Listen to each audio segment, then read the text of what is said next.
You are watching Q2Cast TV.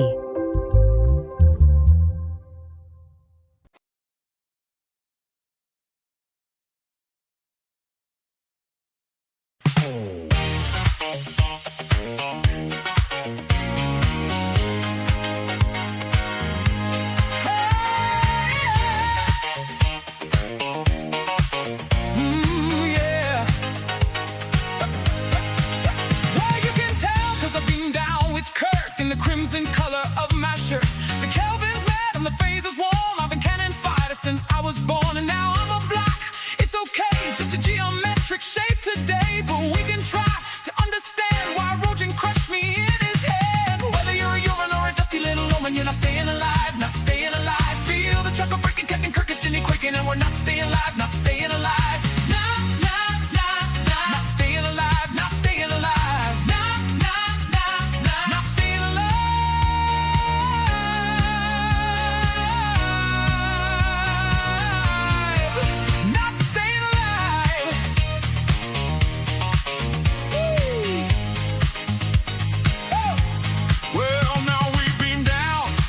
Around, there's an alien flower on the ground. I got starfleet polish on my shoes. I will go impaired at what's there to lose. You know it's a trap, it's okay. Spitting poison in my face today, but we can try to understand why everything explodes upon this land. Whether you're a Vulcan or a retro, something, you're not staying alive, not staying alive. Feel the floor shooting and my lungs are just a booting, and we're not staying alive, not staying alive. Not staying alive, not staying alive.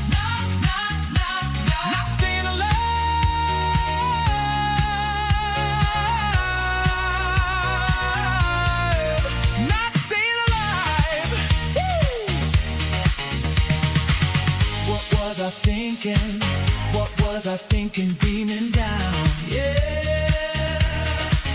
Ooh. What was I thinking? I should have never beamed down. Yeah. Oh.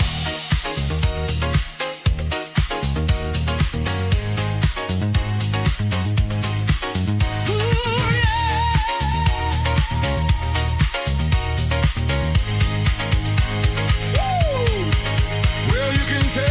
I'm a background guy. If there is a monster, I will die. The cloud is dark and it smells like blood. Now my lifeless corpse is in the mud. McCoy says I'm dead, it's okay. I'll be back to work the very next day, cause no one seems to understand I'm the toughest extra in the land. Whether you're a doctor or an alien bachaka, I'm staying alive, staying alive. Vampire cloud is raining, but I'll be back at my station, cause I'm somehow alive, staying alive.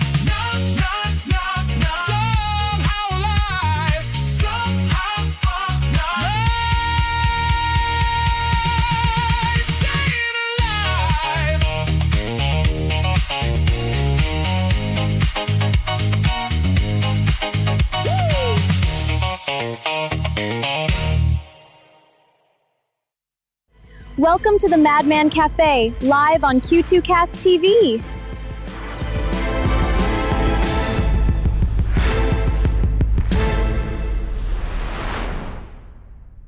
Live from high atop his mountain fortress, it's the show that's 100 organic, 40 caffeinated, and at least 50 feet away from all historical monuments. He's the man who once successfully argued with a GPS until it started crying. He's faster than a speeding snail and capable of overthinking a greeting card at a single bound. Hide your snacks and lock your doors. Here's the Madman!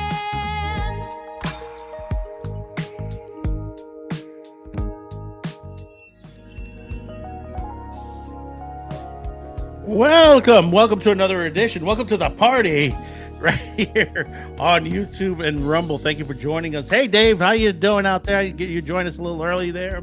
Welcome to another edition of the Madman Cafe, live high atop the mountain fortress here in Staten Island, New York. There's a lot to unwrap on this episode. I'll tell you, we're tackling, of course, the insanity of the box office from the weekend. We'll be talking about that later on in the episode. Of course, obviously, we're going to be talking about Genndy Tartakovsky today, the Conan animated series that, they've just greenlit. But first, before we start, don't forget, of course, obviously, hit that subscribe. Very important you hit that subscribe button. It keeps us in the algorithm, of course, and like and share this. And don't forget, if you haven't commented yet on in the chat, and this is after the show, you could leave a comment in the comment lines below as well. And of course, we another great video for out of context AI. You could check his channel out. It's in the description below. Also, it's 4th of July weekend, and we are running a sale. Shopcuticast.com. Join the movement. Gear up, stand out, get an additional 15. That's right. It's 15% off. It's for a short time period only. It ends July 6th. Restrictions apply. The promo code is 250B day. That's right. 250 B as in birthday and day itself. And you'll get it at your closing of your cart. You'll get the additional 15% off by putting that in there. Once again, it's only till July 6th. Stay curious, stay informed, stay mad. You can get all those shirts on there. It is a great sale on that. So stock up, you know. Okay, thank you. Of course, Snob sent his lateness tag again, so he's going to be a little late, about probably a half hour. But of course, on time every time is Outpost Nerd himself. What's up? What's up? What's up? Yeah, Outpost. So much going on. I mean, in the major news, of course, what's going on in the Supreme Court. But you know what I say, it's in the presentation, and you can always come back and bring it back again later on as something else. Always be calm about it. That's why we have a constitution on there. Dave goes, being here live to experience the real fun. Yes, that's right. Thanks, Dave, on there. But we're going to start off with some bad news. I'm sorry to start off with some bad news. If you've heard this story before on there, Davina Chase, the voice of Lilo and Stitch, and she was also in The Ring. The Examiner has come out that she died of AIDS, which is a shame. I mean, she was hear about homeless. that much anymore. Yeah, she was homeless. I mean, she's a beautiful young girl. Melissa Gilbert was sent something to, I think, Variety, saying she worked with her on time. But you could see this comes down to parents that are just parading their child in the industry itself. Mm-hmm. Even though we have the rules and regulations that we have in the industry, they're still not completely enforced on there. Hi James, how you doing? A few good nerds. Yes, hello James, how are you? Thank you for coming by. It's a shame. Your thoughts on this, Outpost? Lilo and Stitch was one of my favorite Disney movies. I love the TV series. I don't know if she did the TV series as well. I don't know how long she played. No, it was just only the voice, the movie, the animated. That's so sad that we disregard as a society so many people that give us so much joy and pleasure for really seems like no reason at all. Yeah, Dave says it best. It says stage moms will always be a constant in the industry, and when that's a major problem. It's kind of like sports dads in that regard. Mm-hmm. I had a dad who I played sports until my dad started coaching me. I played soccer until my dad started coaching me, and it was the worst season I personally ever had because he would always push me harder than the other kids because he knew he could get away with it. And I see the parallel. I see the similarities between sports dads and stage moms. Yeah. Some more. I'm sorry to throw a couple of these at you. Some more breaking news on there. Luis de la Rosa has passed away as well. He's responsible for animation on the Spider-Verse, Animaniacs, Cloudy with a Chance of Meatballs. Unfortunately, I haven't got the whole feeling, but supposedly he got struck by a train during the anime festival last week. Damn. And it's like, holy shit, when your number's up to the point. I mean, such a good animator, to that point. And one last sad story. Basically, if you're not familiar with the BBC, Dame Penelope Keith, wonderful actress, one of my favorite actresses from back when I was a kid watching PBS and all that. She's responsible for a great TV series. She was I think it was Margot, the neighbor in the TV series The Good Life.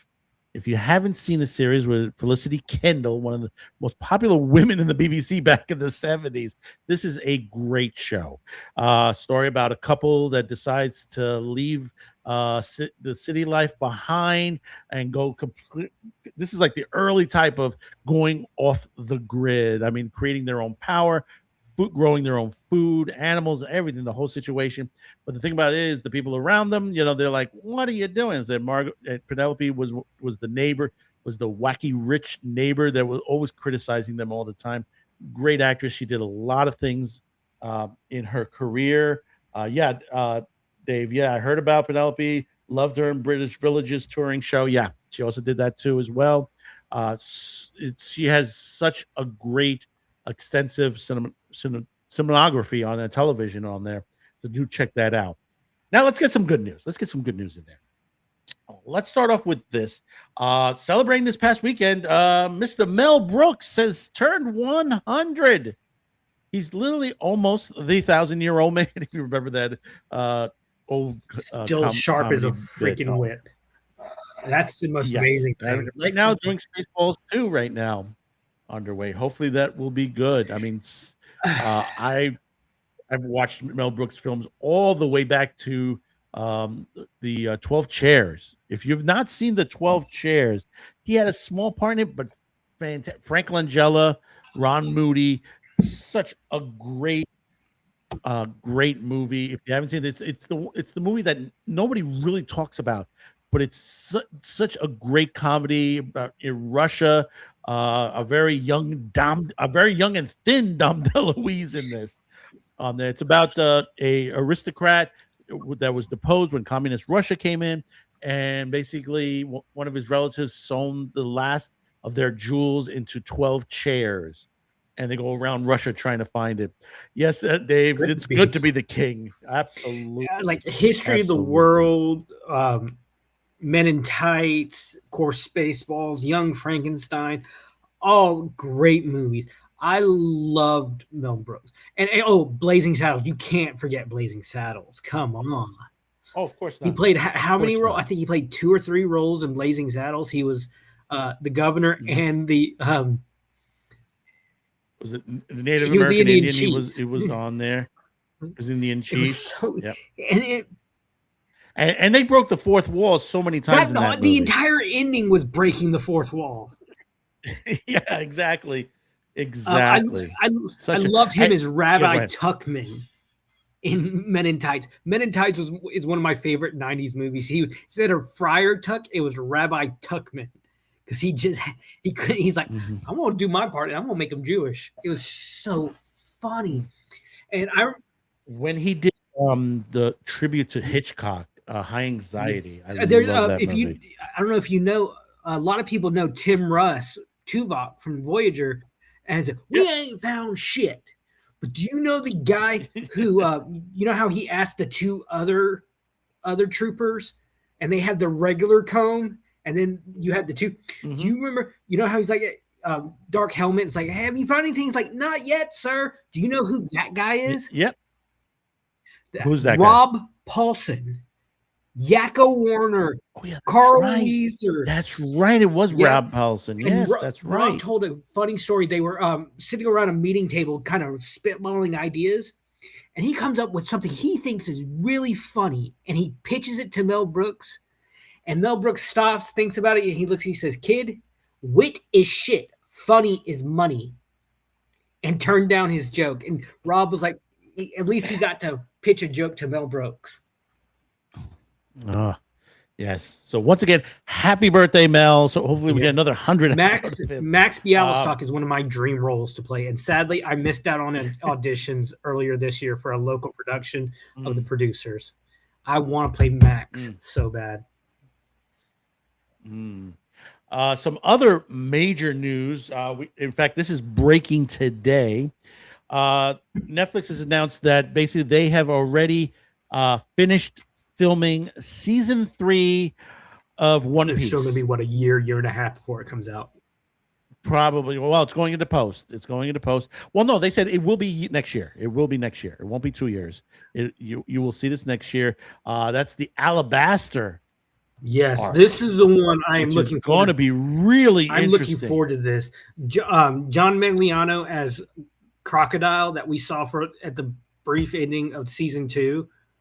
The whole casting for this show is just chef's kiss. Oh yeah, casting is perfect. The cinematography has been good. I mean, that 100-man fight, which was actually 100 men, and no CGI, no AI, nothing. It was 100 guys that they used. They wanted to, but the guy who played Zorro says we have to use this many because if we don't do 100 men, there are fans that will tear into me. Like this whole cast and. Like, yes, there's some race. The phones, they got the phones right. The snail phones. And, there is some race swapping. Like Vivi right here. She's white in the anime, but it works because they don't play it up, but it works. Well, the reason is the BB works and that she's a darker skin is you got to remember Alabaster is a desert. I understand that, but it did not matter in the anime. Yeah. It did not matter. Oh yeah, I know it didn't matter in the anime, but that's Japan on that. From what I understand, the creator was okay with it. Every decision they make, and this is what I love about this. Every decision they make is ran by him first. He's very involved in it. Oh, yeah. He actually took a trip to South Africa during the season 2 while filming, and he's very reclusive from what I've been told. What I've learned, it's like with Toriyama-san, he was very reclusive in his later years, but I loved the only thing, and I said this in my review. Well, what was the big guy? He'd eat stuff and regurgitate it. The big baddie from season 2. There were some. Oh yeah. I know who you're talking about. There was sometimes you could see the actor's mouth covered in black. I know it was like there was a couple of little, which is okay. But overall, I give it like a 9.5. The entire series so far, 9.5 out of 10. And if you watch our Babylon 5 retrospects, I've never given above it. You haven't. But I love this show. It's one of my favorite shows. And staying in the animation world on there is news, and this came out, and it would be a hurrah until you find out who the showrunner is. There is a Dark Shadows animated series coming soon. Unfortunately, and I forgot to bring up the showrunner here. Hang on one second. Unfortunately, the showrunner, if you don't know who Lisa Hallsworth is, well, she worked for the BBC. She's responsible for that series. I think it was the Witches series that was on there, which is what was it called? Hold on, Blood and Honor or something. No, it was hang on, Discovery of Witches. Oh, that wasn't actually too bad. Yeah, but she was also called the Midwife. Waterloo. She's literally. I don't think she's appropriate for this. I really don't think so. The only thing she has is that she's worked on soap operas. Obviously, Dark Shadows was a soap opera, but to do it as an animated, I think you need someone from the from an animated world to do the show running for this. Yeah, a Discovery of Witches wasn't actually. I watched up until like the middle of the last season. Yeah, my wife liked it.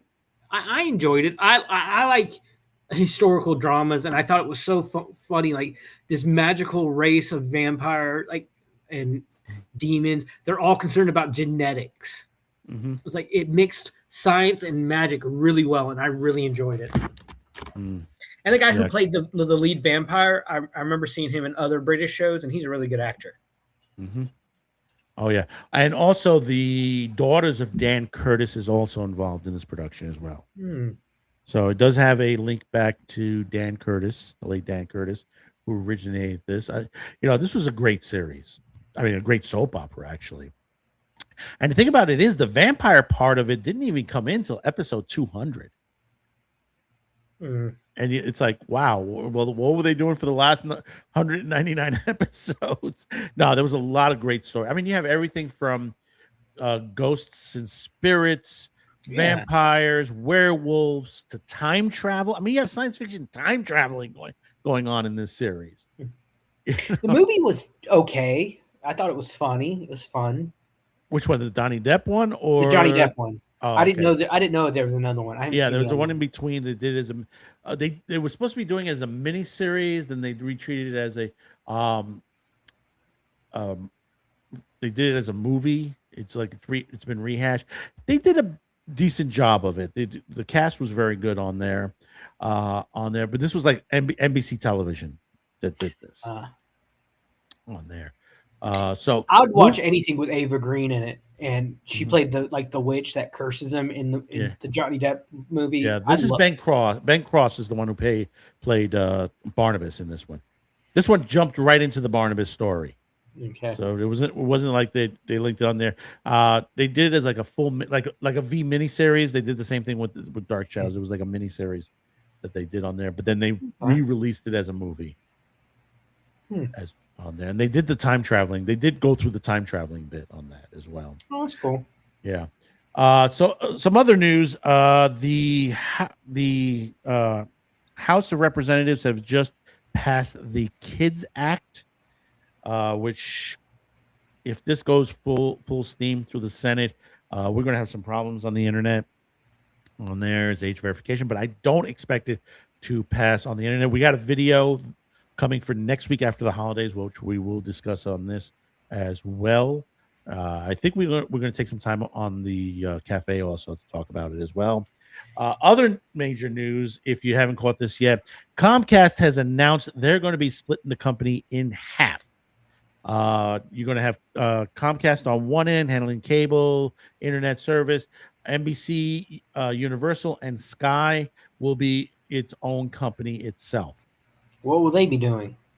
Well, no, they're going to be doing standard production, NBC. Oh, so NBC Peacock. Okay, hold on. So NBCU will be the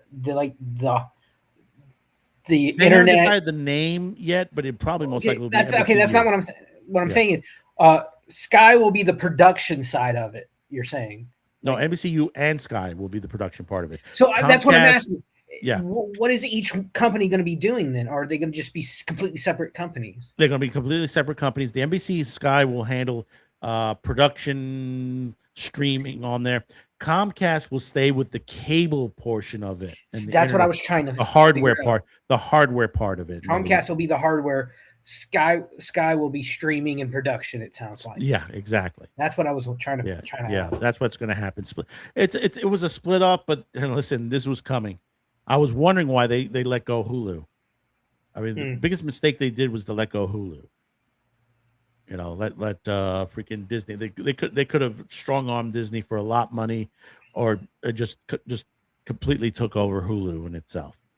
But hey, listen, some people are touting this the end of Comcast at this point, considering that a lot of companies are beginning to shut down their cable companies. In fact, there's another story that just ran today that one of the sports divisions of NBC will be shutting down their cable service also, their broadcast channel.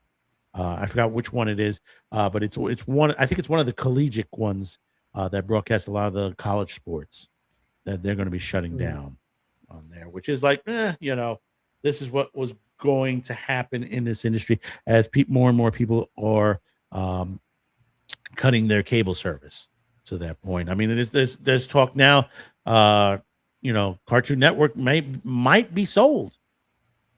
Who would buy Cartoon Network? That's going to be something in the near future, as and now, we also got word that the UK may stop the merger of Paramount and Skydance.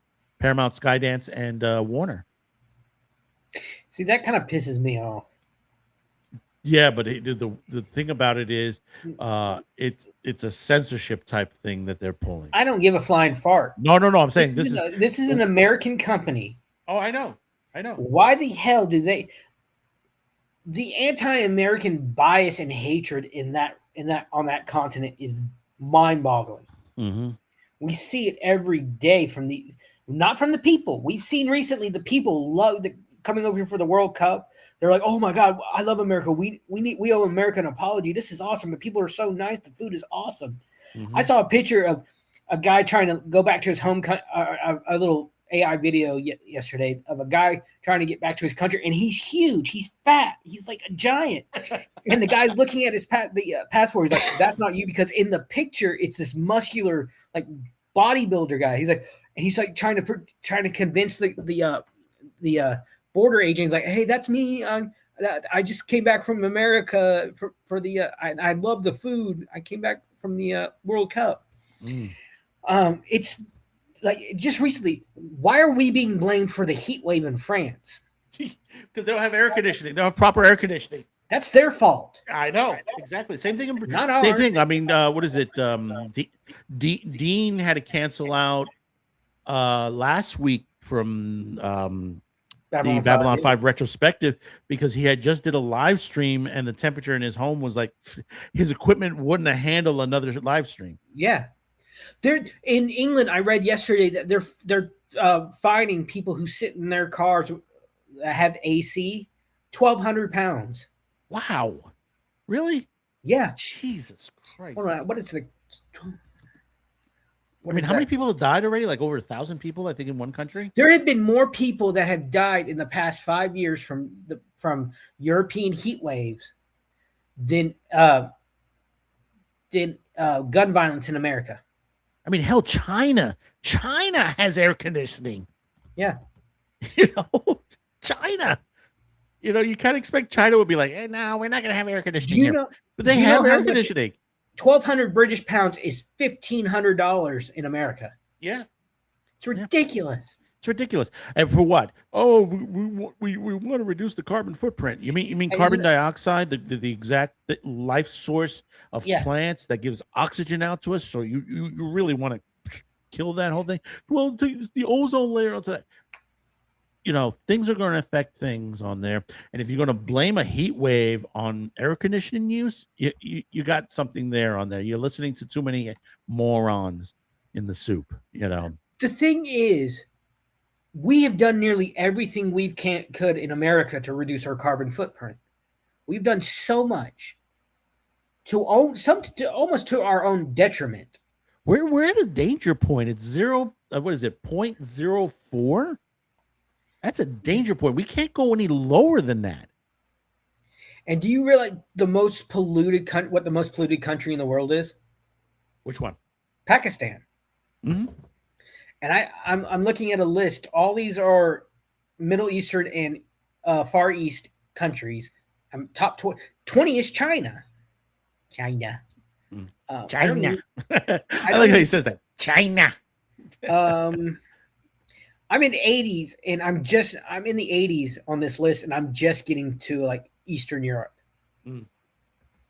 Jesus. Canada is 17, and here America we're 120. Not the problem. It is these countries that when they say, "Oh, shut up," Yeah. Well, misclick. Sorry. We got this. We got the Comcast story.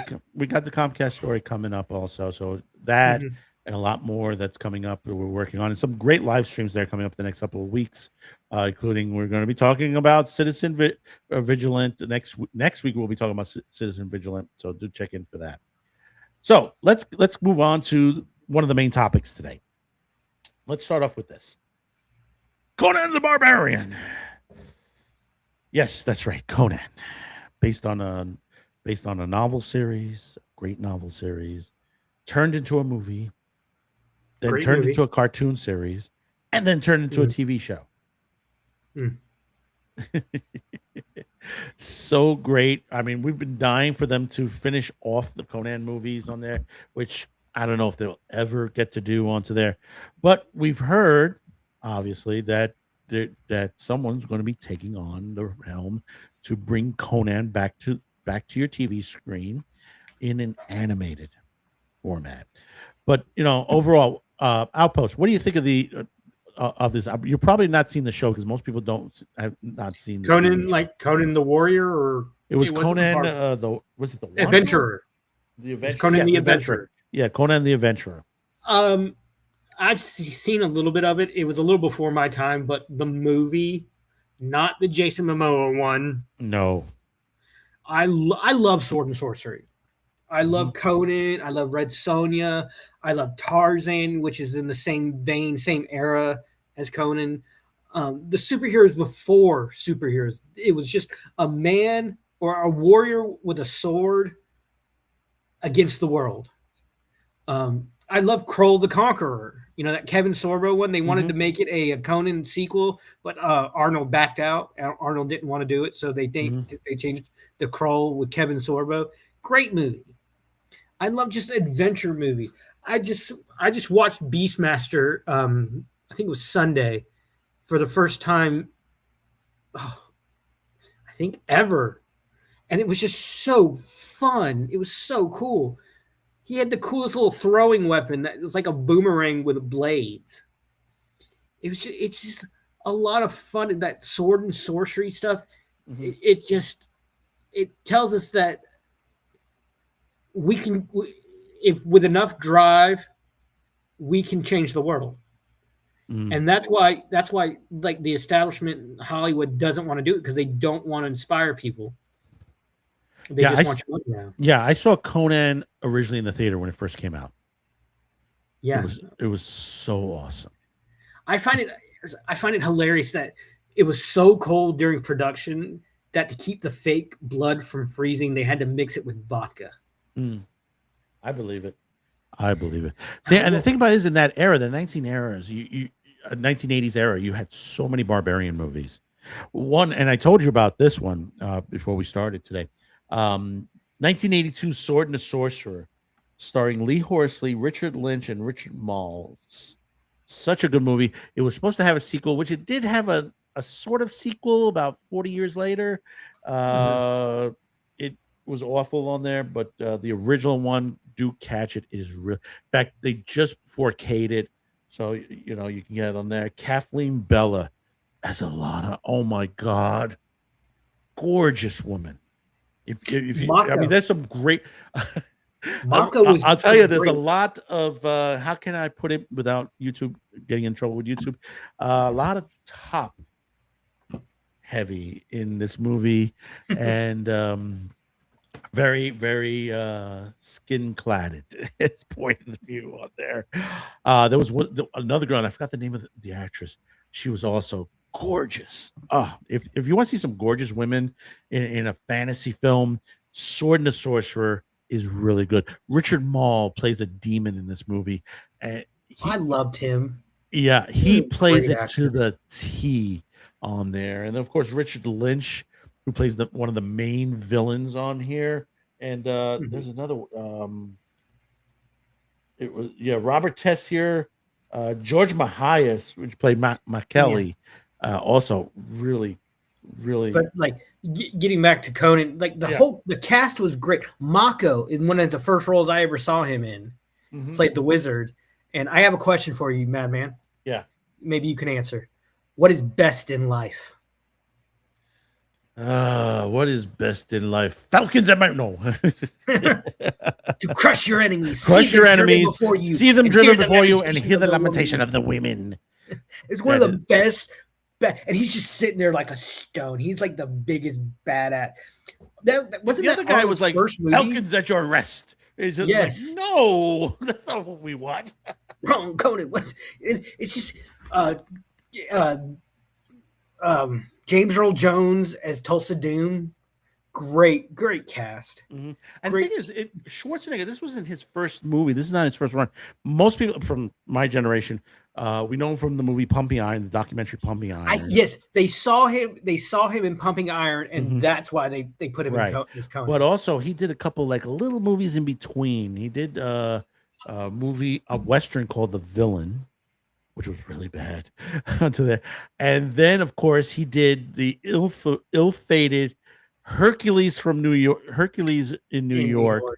which basically depends on what version it is. I think in the Blu-ray version they have it in the both versions, the dub version and the original voice version of it.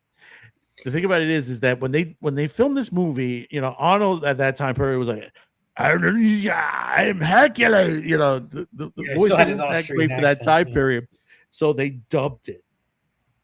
So it sounded like something like out of a martial arts movie. It was like, so I am Hercules. So will you fight me today? And it's like, and it's just. He has had some great movies, but he has had some duds. Oh yeah. One of my favorite movies of his, like as a kid, but looking back, it's so cringeworthy. Last Action Hero. Oh yeah. I loved it as a kid. I've tried to go back and watching like the kid who gets sucked into the action movie. And one of my favorite scenes is when they're walking to the police station. Have you ever noticed who walks out? Yeah, you got the T-1000. You got someone who looked like what's her name from Basic Instinct. Brigitte Nielsen was, I think, played it. It was just a cameo crap. Like there's one at the end in the quote unquote real world, Arnold's characters gets shot. And to save him, he sends him back into the movie. And the doctor's like, oh my God, he's been shot. He's like, wait a minute. He takes like the wounds. He's the hero. He doesn't get shot. It's that typical. Then Death actually shows up out of a movie that was the Bergman movie about Death playing was it chess? Meet Joe Black. No, not Meet Joe. No. Classic black and white. Oh, I don't remember it. Yeah, because that was Death that came out of it on there, which was like that was such as on there. But I'm looking forward to Genndy Tartakovsky he created my childhood. He created Cartoon Network, basically. His work exactly. Cartoon Network. He is, and that's who's going to be the showrunner for this series. He's going to be a very busy man. I mean, this is a guy, of course. I'm glad you have this version of Dexter, this animated style, because what they did when he left Dexter's Lab, they completely, it was like season 3, I think he left, and they changed the art style and made it so much more cartoony. It sucked. And you got to remember, he also did Star Wars: The Clone Wars. A lot of people don't like it. First one, yeah, they don't like that one. I love that one. It was you know why? Because it's similar to Samurai Jack and to Primal. Minimal scripting. He lets the action and what's going on to carry the episode. And I love that with him, that he's done this multiple times with, in his animation, that he's able to create a story. I mean, unfortunately, like Unicorn Warriors, there was too much scripting in that. Yeah. I think if he reduced the scripting, it would have been a better series. He talking Samurai Jack, Mako as the original Aku. It allowed, like, I love that whole like opening monologue of Mako's that tells the story, and then it goes into this amazing kind of techno theme song for Samurai Jack. It gives you chills. It tells you the whole story in like 10-15 seconds. Yeah. Phil Lamar, who was the voice of Samurai Jack, he said that's the easiest job I ever had, because Jack would say maybe a line or two every episode.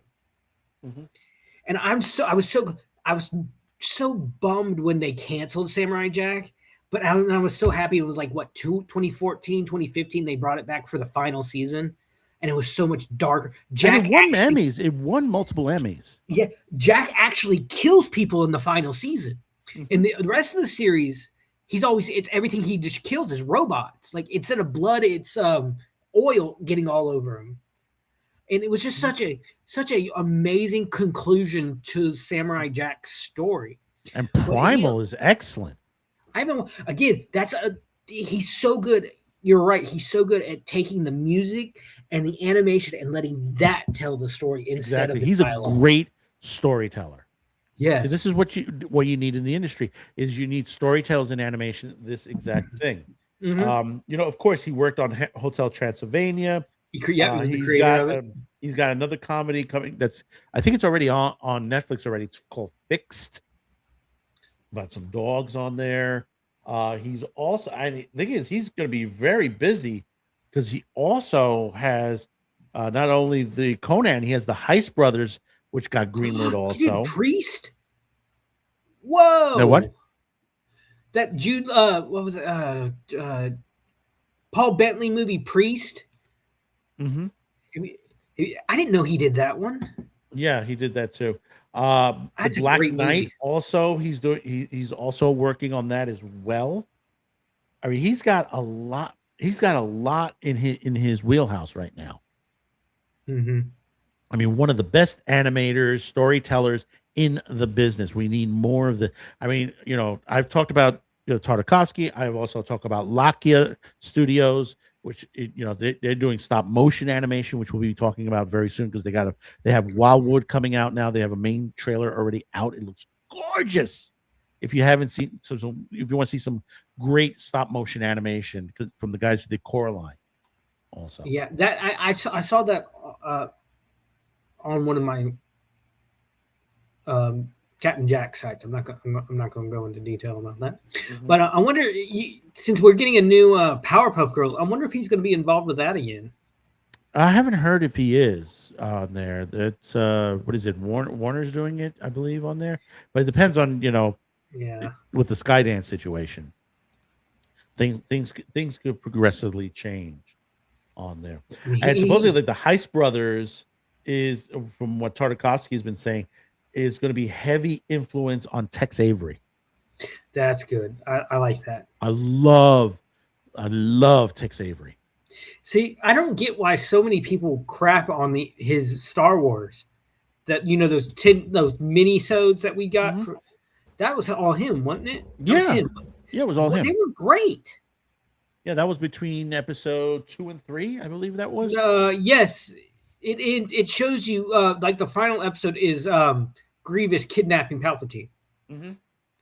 It's basically what the Clone Wars series became before Disney bought it. Right, exactly. Okay. I mean, I one of the things I loved on that was Ventress. Yeah, that's where we were introduced to Ventress. I love that Ventress episode. Where she's showing off her talents. Like, and Dooku, she's like, I am Sith, and Dooku's like, no, you're not. Yeah, it's like, you're not Sith. I'm a Sith. You're not a Sith. Well, some people say Dooku was never really a Sith because his body never was influenced by the dark side. It wasn't. But I loved, like, one of my favorite shots is during a space battle.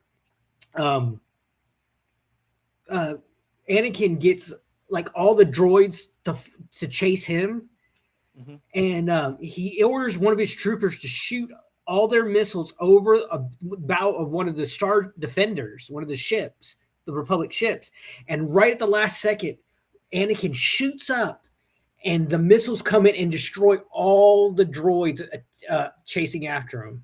It was just such an amazing thought, and he had a great ship. It's like he had unlike most Jedi starfighters, Anakin's had a hyperdrive, so it was a little more like finned out at the front, and you could see it. It was just such a great introduction to that era that we've seen so much. I believe is in episode 1, if I'm not if I remember this right, the scene where Anakin comes back from the battle and he's going to see Padme, and the look. And they're not saying anything.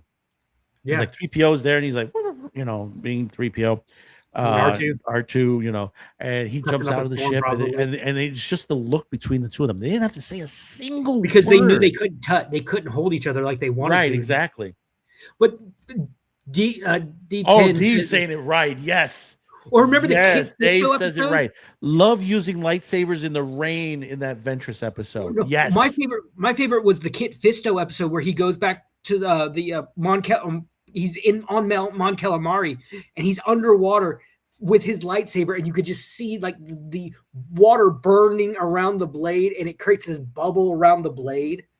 And it's when we first chronologically we first see Admiral Akbar. He's a young Mon Calamari commander. Right. And they're fighting those like squid faced guys. Oh, so good. And they have such cool weapons. And we saw that a little more. Like there's a shot where I can't remember the other race's name, because there were two races on Mon Calamari. Mm-hmm. There were the Mon Calamarians and then that like squid crab character. They have this super laser on crab legs, and the star destroyers actually land on the water. And that's how they Kit Fisto had released all the clone troopers. And you see this, it takes aim at one of the, and it just right through the water, like you see the shadows and everything. Dave puts it up. Don't forget the clone trooper episodes when they're using all hand signals as they're attacking the droids in the fortress in the city. Yeah, that was what this was before the clone troopers had personalities. We saw it in the TV series, and I love the one where it had Weequay. He said, Dave says Weequay. I think that is the other race. Is that the race? I can never remember that. It always slips my mind. There was one that Jedi Master that had the horns. He was him, Kit Fisto, and Mace Windu were the three that actually went to arrest Palpatine. Mm-hmm. He has this amazing scene where he puts on this spacesuit, and him and his clone battalion actually jumps out of the Star Destroyer and onto one of the Confederate ships and takes it over that way. Like there's one he cuts a hole in the hull and uses the Force to pull it out, and then they just go in and just destroy the ship. It's so much better than, I think, in a lot of ways, the full TV series. They retconned a lot because remember Anakin kills Ventress at the end of the minisodes. But I love seeing there's another episode where a kid's running in a field, and is the droids attack, and it's what is it? And it's Mace Windu just like pops in there, and it goes into a major, and then he just like not the Weequay. It wasn't the Weequay. They're a different race. I can't remember. I'm not going to be able to remember. But yeah, the droids have this machine. It's just like a giant piston that when it hits the ground, it like causes waves. In the ground, it's so much force. Quarren were the other inhabitants of the Mon Calamari. Quarren, thank you. Yes. It's Quarrens versus. It's always been like a civil war between the Quarrens and Mon Calamari. And like the ship, like it fires its weapon, and so the ground is like a wave of water, but it's sand and ground, and Mace is just surfing on it. Yep. And he's taken out. He doesn't for a while. He doesn't even bother to pull out his lightsaber. He's just using kung fu moves. To bust up and the kid is not knocking on the latter series of Clone Wars, which was very good. This is so underrated. Yes, ladies and gentlemen, if you have not seen this version, it is out on. They're like maybe 5-10 minute episodes. They're very short. They're very short. I think was it MTV that showed it, or was it? It was the Cartoon Network. It's Cartoon Network. Okay. And I think maybe MTV might have showed it later. Now that I think about it, but they were originally on. Like I love that scene at the end with the kid is sitting there watching off in the distance, watching the battle, and you just see Mace Windu force jump from like 2 miles away and lands right in front of him, and the kid just awestruck and just hands him his water. And Mace just smiles and takes a drink and just jumps away again. Yep.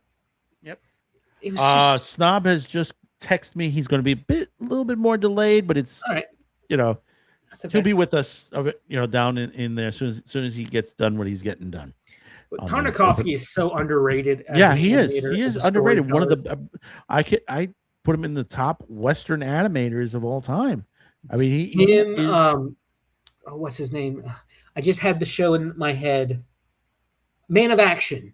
Mm-hmm. Man of Action, Ben 10, and all those great late 2010, late 2000s, early 2010s TV. I love Ben 10. I think that was such an amazing idea for a show, for a superhero.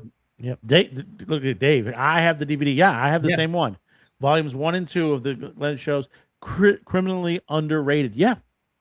And I love that we got to see this. It showed us actually, like episode 2. Yes, it showed us more Jedi, but this one you got to focus. The minisodes you got to focus on more, like that Athorian.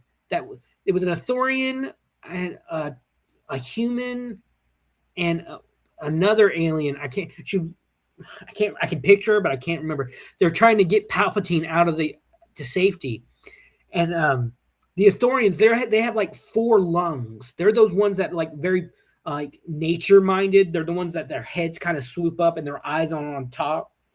And he does a force scream, and he's just the hallway that Grievous is in is just the walls, the steel on the walls are peeling off from the force, and Grievous just like puts his claws in and just starts walking towards them slowly.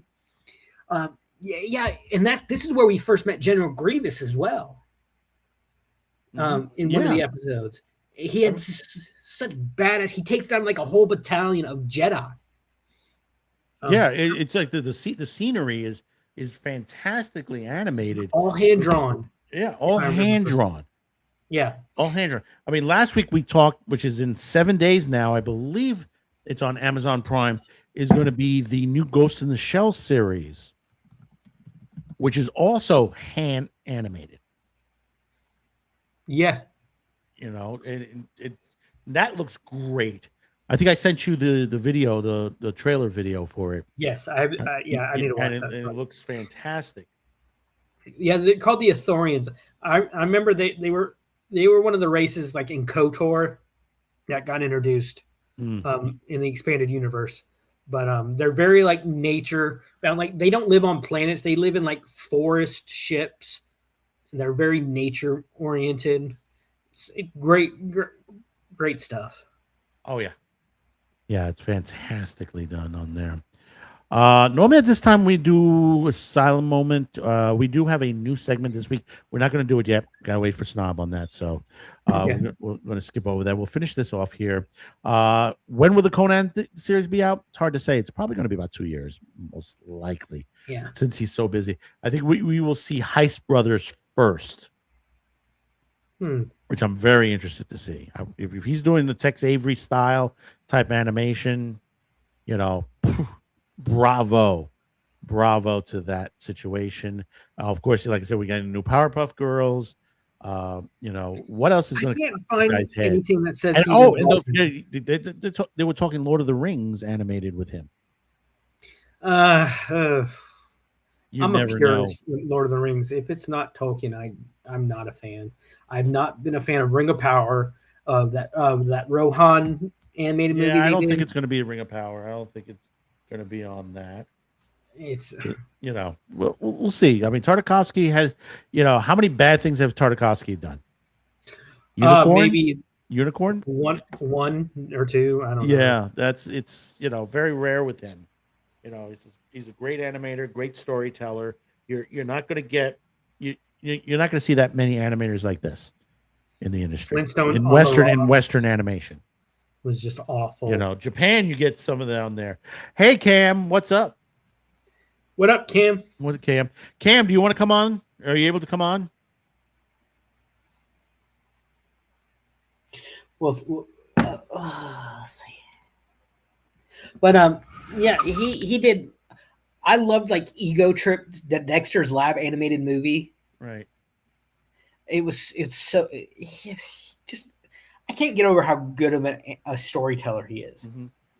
Like you have good animators that are bad storytellers, and vice versa. But he's working. Cam is working. Oh, I'm sorry. I sent you a link, but if you take a moment, but okay, no problem. Cam. Love to have you on your take on things. And a lot of stuff, like I think I've heard the biggest criticism of his Star Wars stuff is, the animation style. Are you kidding me? Dude, that's the best part. I mean, even Unicorn, the animation's fantastic on Unicorn. That. If you haven't seen Unicorn yet, Unicorn Warriors, the animation is very steampunk, and it looks it's really good. The story is okay. It's not the best story in the world from the Tartakovsky type, and there's a lot of dialogue in this, but the animation is solid. It's solid with him. It's well worth the watch. Yeah. One it's run like through. Dexter's Lab, you could see the influence of like Eastern animation, like in some of the stories. like I think Tartakovsky's last episode that he did was like Dexter's like a foreign exchange student in Japan, and he's showing off to all these kids, and he awakens like this giant axe monster that he has to recruit his family. So he actually tells his parents that he has a secret lab, and it's like a Power Rangers Voltron, because each like all the members of Dexter's family has a Zord type vehicle, and they turn into this giant mech, and you could see the Japanese anime influence in the series. In the Speed Racer episode, which we talked about. God, that's one of my favorite episodes. Yeah, we talked about this before, the Speed Racer one. It's like, like the daughter is like, where have you been? I've been right behind you. Oh, I never looked that way. I don't look there. Like they even did like the dubbing issue thing that they did, like what dubbing was still just getting started. Especially his rival. Yeah. One of my favorite episodes is oh God, I just had it. Dexter, they created like Major Glory, the superhero, the American superhero. They had like the Justice Friends. Yeah, the Justice Friends. And Dexter, he wants to be part of this cool group in his neighborhood. So he builds these super advanced Major Glory action figures. And Major Glory himself actually comes and like oh Dexter, you can't buy your friends. And he's like, now the episode ends like, now Dexter, let me tell you something about copyrights. It's just so funny. And I found it hilarious. The actress the person who did the voice was a woman named Debbie Derryberry. I think that was her name. She did a lot of. I think she was Jimmy Neutron. I'm trying to find. Jimmy's a good series too. Hold on, I'm just trying to fix Rumble right now. It was just smart. It was fun. It didn't talk. There was a one banned episode or one segment that was banned. It was a Dial M for Monkey. Remember how he gave his monkey superpowers? And there was one where Barbecue was a parody of Galactus and Silver Surfer. Yes. Instead of the Silver Surfer, it was the Silver Spooner. I have to watch this again. Oh my God, I have to watch it. And Rob Paulson, who did a lot of characters on the show, he plays it, and he played, "Hi, I'm the Silver Spooner." It was very effeminate, and they actually can't actually ban that. They showed it once and never. I know. You probably have to buy the box set to get it. You could probably find it online. It was just so fun. Oh yeah, no, you'll find it online. Yeah, it's Daily Motion or one of the other guys that have that out there on there. So yeah, like I said, Kristen Cavanaugh did Dexter's voice. I think she did. What was she in? Was she in The Simpsons? No, she was in Rugrats. Cut out there for a minute. Kristen Cavanaugh. Oh, she passed away. I didn't realize that. Yeah. Christine passed away. We've lost a lot of legends. We've lost a lot of voice legends. She passed away in 2014, though. We've lost a lot of great voice legends and animators in the last decade. We've lost some great people, But like I said, Conan coming soon. Hopefully, it'll be great. I mean, technically, Primal is, in a way, Conan the Barbarian. If anything, look at Primal, you'll probably get a taste of what Conan will look like. I think Conan is going to scratch an itch a lot of us consumers, a lot of us in the audience want straight adventure. We have not had straight adventure with strong characters, male or female. I'm not going to, because there have been so many great female sword and sorcery characters as well. Oh yeah. Like I said, 1980s alone. Yeah. Is just go through the moon. Barbarian Queen, the Barbarians, Atok, Red Sonja. Both of them. There is an entire decade of sword and sorcery films. Yeah. Some are good, some are bad. The bad ones were fun. bad good. Yeah. Yeah, they were bad good. To that point where they were enjoyable. Mystery Science Theater 3000 has done a couple of them on their show. Yeah. To the point. And it's I've seen some bad ones in my day. Your Hunter from the Future. Oh my God, that was so bad. It's like you're combining science fiction and sword and sorcery together. Not sword and sorcery, but you mentioned Mystery Science Theater. What was that Rahul Julia movie that they reviewed that was utter horseshit? Which one? Rahul Julia, the guy who played Gomez. Oh, Rahul Julia. That's It was like one of their most popular episodes. I cannot. Yeah, it's something at my mind at the. Oh God, I forgot the name of it. I know exactly the movie you're talking about. I can picture him in it. Yeah, it's they're dealing with your mind and the internet at that time period. It was really the special effects was awful. It was really awful. But it was a lot of people know the movie just through My Mind at the Memory Bank or something to that nature. I have to look it up. I got it. Keep going. I got it. Okay. Yeah, that's but Mystery Science has done a slew of those type of films. Fantasy films, sword and sorcery. Overdrawn at the Memory Bank. Overdrawn at the Memory Bank, yes. It's like you have these amazing actors that you've grown to love. They've been in some amazing things, but when you go to like their early career, it's so bad sometimes. So let's move on. Of course, let's get into the box office. Of course, I want to do the new segment, but I want to wait for Snob because it's one of those decide which was fake, which is real, and which one is so crazy that could be real. That's our new segment on there. So, the box office, how insane this weekend was. This past weekend, this weekend will be probably even more insane. I mean, I'm just now getting word that Millions of Monsters is registering 93% on Rotten Tomatoes right now, currently, and I know some people have seen the movie and they said it's a good sequel. I think they said it's one of the best sequels in a while for the lineup. But this past weekend we had, of course, Toy Story _1, Supergirl was #2, Obsession, of course, strong at #3. Jackass, new to the week, hit #4, and of course, rounding off the top 5 is Disclosure Day.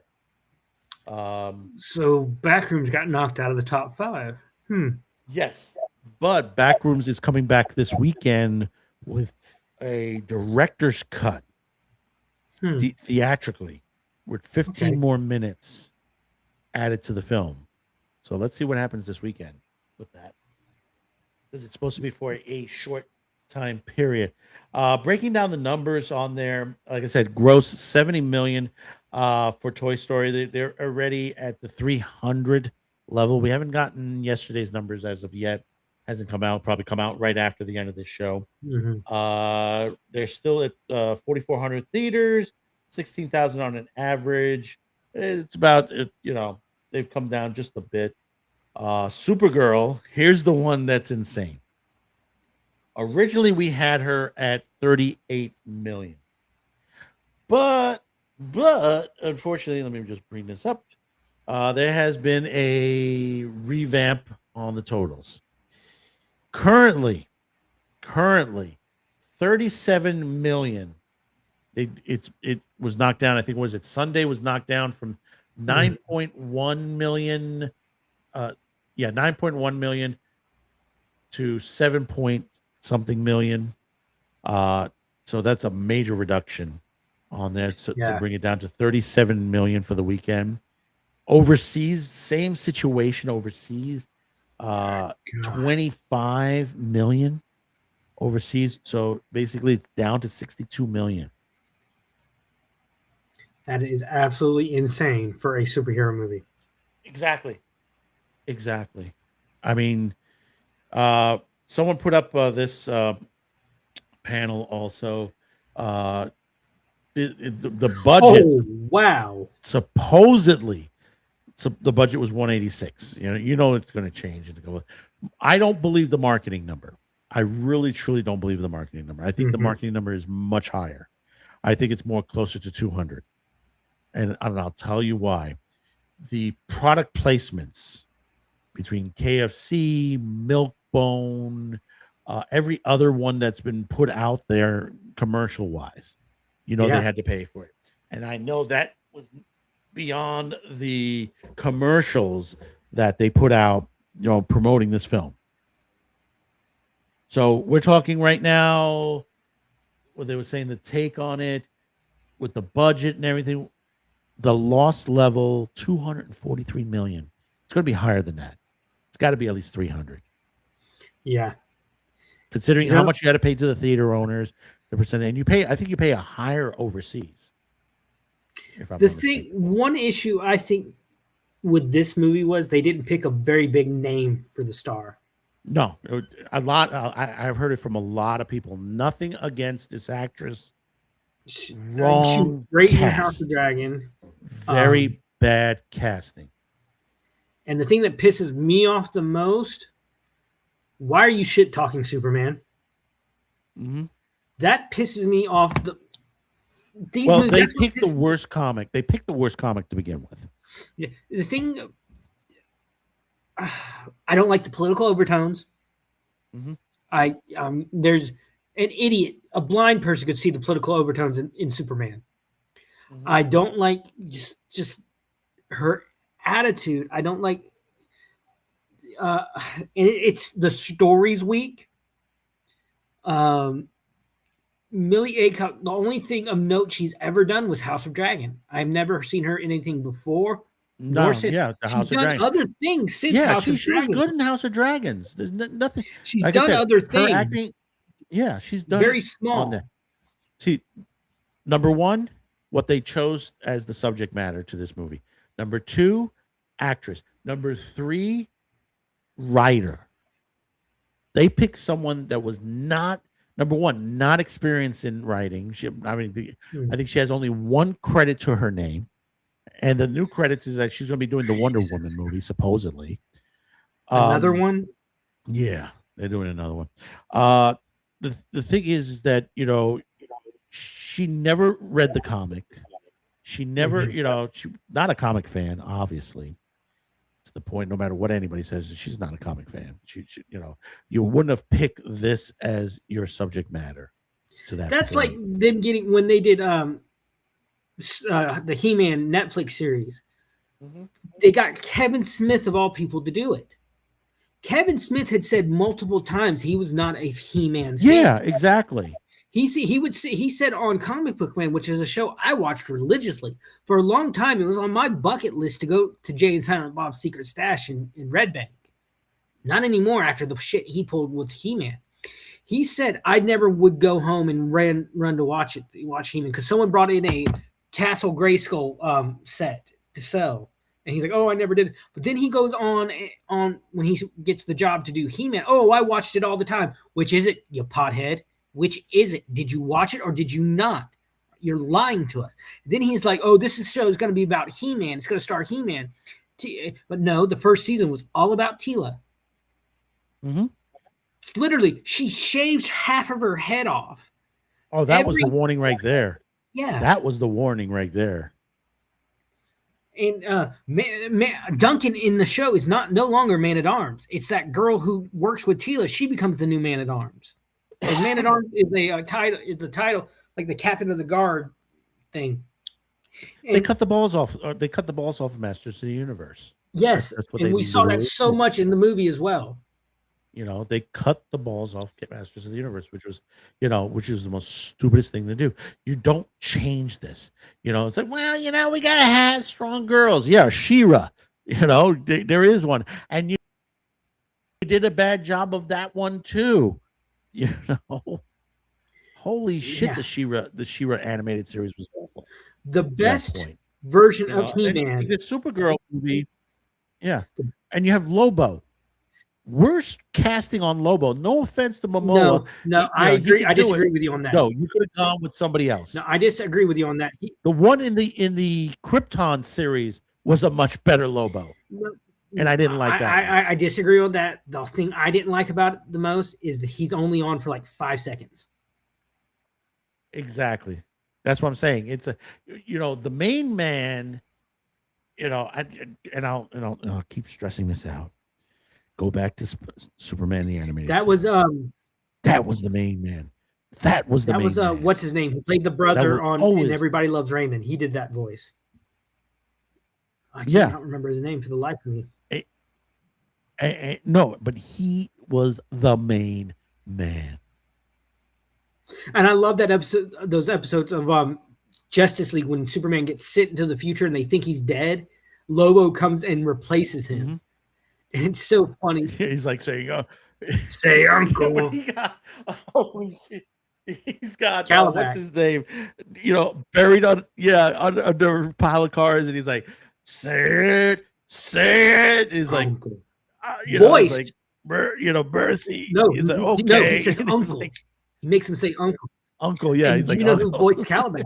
See, that's who voiced Calabac? Michael Dorn. Dorn, yeah, that's right. So and I think Teen Titans series also had Lobo at one point? They had another space guy who was very racist towards Starfire. No, because what was the one where Lobo? That's Young Justice you're thinking of. Young Justice, because they're trying. It was Wonder Girl, where they were like Batgirl. I think one of the Robins, and I think Superboy was involved in this fight. They're trying to stop Lobo from ransacking the UN, and he literally Justice League or Young Justice did not shy away from the violence. He literally takes the UN Secretary General and pulls him apart, rips his body in two, and it's a little alien in a human suit. Yeah, and that's another series that was good in the beginning, and then they just really ruined it. It got too complicated, and a lot of the storylines never got resolved. And then they did a time jump. I was like, what the fuck are they doing here? Well, that's because the series was off for 2 or 3 years, so they just kept it in the present. They never. I thought Superboy story arc was pretty good. I loved that. One of my favorite moments in it, and this Nolan North played Superman and Superboy. He was Nathan Drake in Uncharted. Did you ever see the Uncharted movie? With Tom Holland? No, I didn't see it. I didn't see it. Uncharted is an amazing adventure video game series. I'm familiar with the game. I love it. Well, Nolan North did motion capture. He did Deadpool in the video game too. Nolan North played Deadpool. And there's a scene where in the movie where Nathan and his female love interest, they jumped out of a cargo plane and they wash up on the shore of this resort in the Philippines. Right. And there's a guy relaxing on a bench, and he looks at him and says, "Fall out of a plane?" Yeah, that happened to me once too. It's Nolan North in a cameo. The original Nathan Drake. I forgot where I was going with this. You made me geek out too hard. Well, that's why I have you on the show. You geek out hard on the show. But we were talking about the roles. But this, I don't like CGI Crypto. I don't like it. No, I don't either. I really don't. I don't like any of the Crypto that they've brought into this era, into this. Even the one made for kids. I don't like Crypto in this. The one where he talks. Yeah, I enjoyed it. I like that scene at the end of the first episode. Yeah, I know, but it's just, I grew up with the comics. You have to remember, I'm from the generation. Well, he was more of a regular dog in the comics, wasn't he? Yeah, exactly. Yeah, that's what it was. I liked Superdog. It was like the Justice League with dogs. I'm a kid of this. I'm a kid born in the '60s. You got to remember that. Yeah.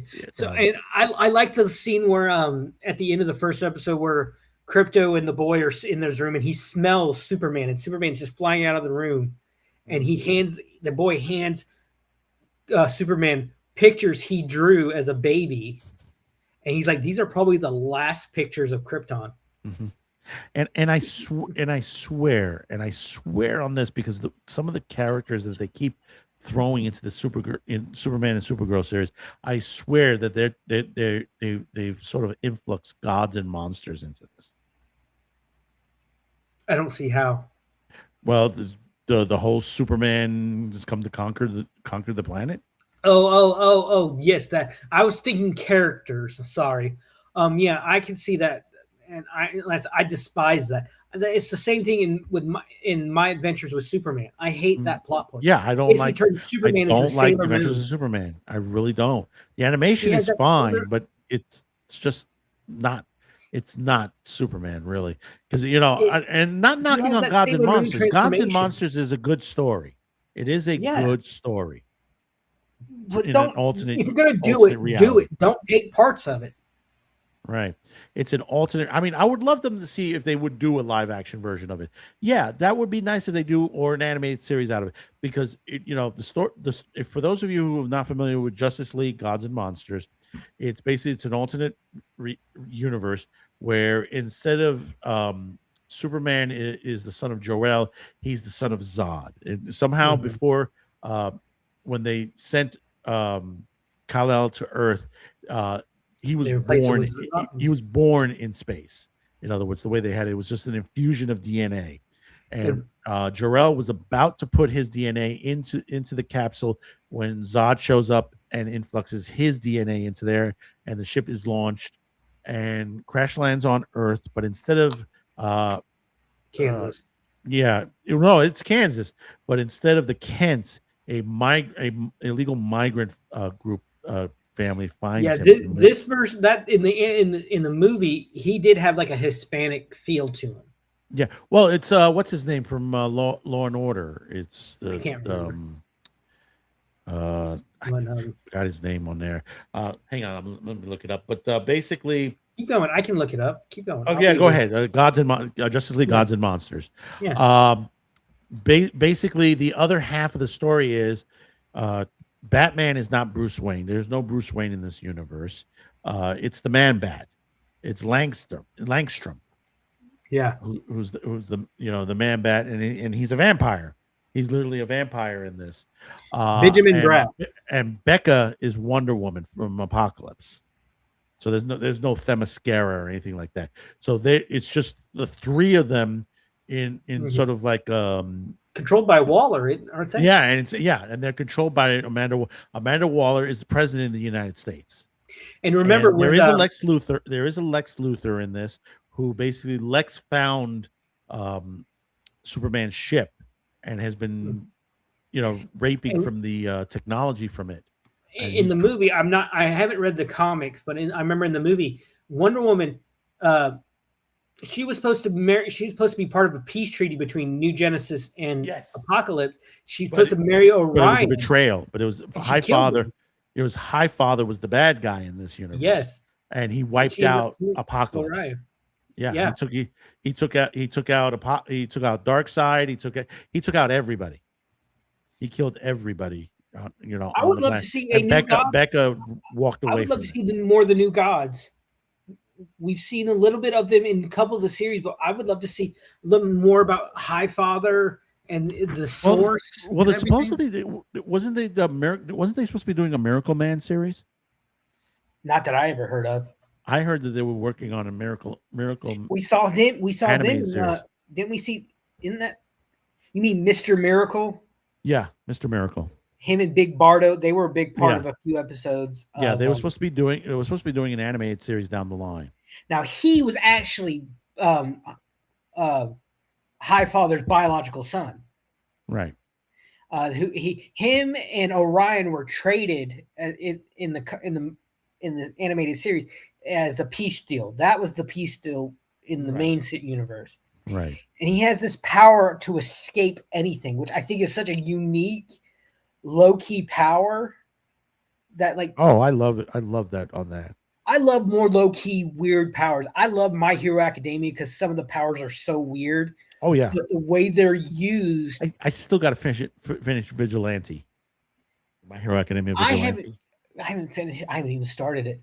I love one of the classmates. His elbows are tape dispensers, and he can use them to swing like Spider-Man and capture bad guys and stuff.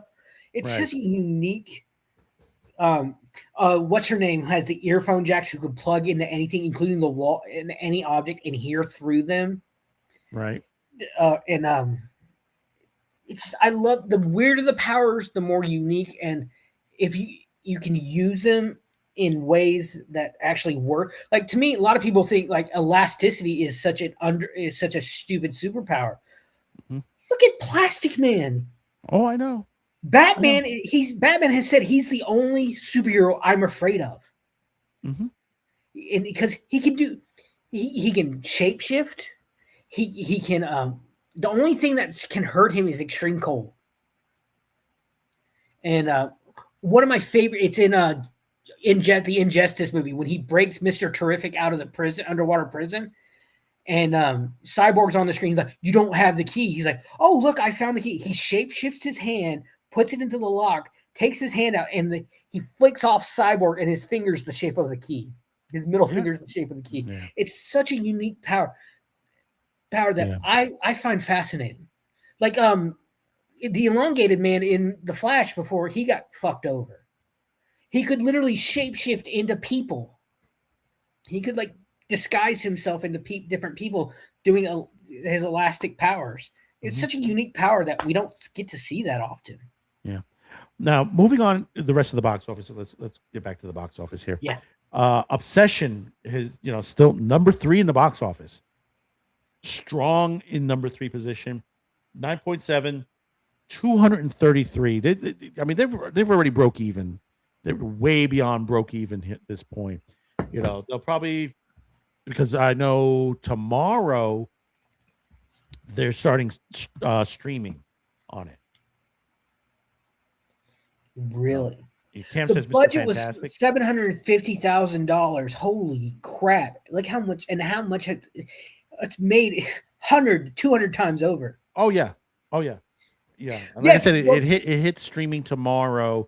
As far as pay-per-view streaming tomorrow. They nerfed Mr. Fantastic in the last Fantastic Four movie. Sorry, Cam just mentioned Mr. Fantastic. Yeah, number 4, Jackass, The Best and the Last. I haven't heard too much people talking about this. I think it's a lot of people my age who came of age at the turn of the century, the new millennium. We grew up watching Jackass. That basically with the handheld camera footage on MTV. It's us in our late 30s, early 40s now who have wanted to see this. And so it's and it's horrible international numbers. Well, yeah, I wouldn't expect it to be anything but horrible international. It's under 2 million internationally.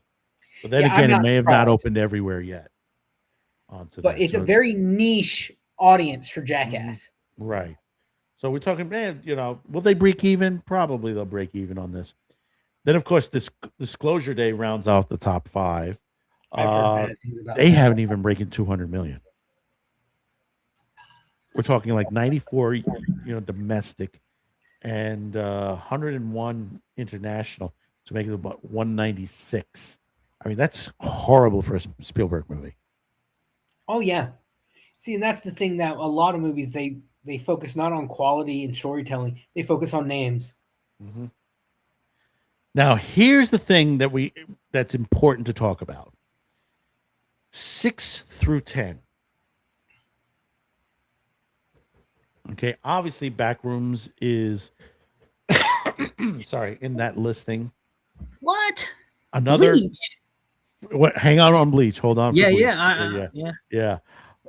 4 million, another 4 million added to it. Backrooms has now literally $330 million worldwide. That's 145 overseas, 184 domestically. I mean, we're talking this weekend that they're getting a extra 15 minutes bonus footage this weekend in the theaters. So if you go to see it this weekend, you're going to get an extended version, like a director's cut, before it hits on there. And supposedly, it's also hitting VOD also. So it's going to be a video on demand also on top of that. Scary Movie, 3.3 million, 103, which this should have done a lot more. 208 worldwide, 104 overseas, on that. They'll probably break even on that. I've most watched likely. it, and it's just they're throwing everything at the wall. Mhm. It doesn't give you time to find something enjoyable before it's moving on to the next joke. Right. That's my only issue with it. Right. Then here's the surprise of the day, and they keep fluctuating around whether you read this on off the numbers or on Box Office Mojo. But from what I've gotten, they released the Bleach movie, Bleach Without the Calamity. It was like 3 episodes mashed together, and the number is wrong. I got new numbers for this. It did 3 million in the box office, and it's the first weekend in 4 days, and it beat out Masters of the Universe and Mandalorian and Grogu. Now, for some reason, Leviticus keeps coming up in that top 10 for some weird reason, and Masters disappears. I think they're trying to push it because obviously this month is, Pride Month and everything like that, and it happens to be a political movie about horror and going after gay people and stuff like that. It's the last day of Pride Month, actually.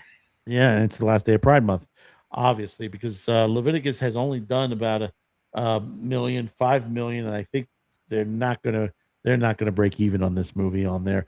But like I said, Masters of the Universe, 2.3 million on there, which basically they've let's see, 62 domestic, international 47, 109 worldwide.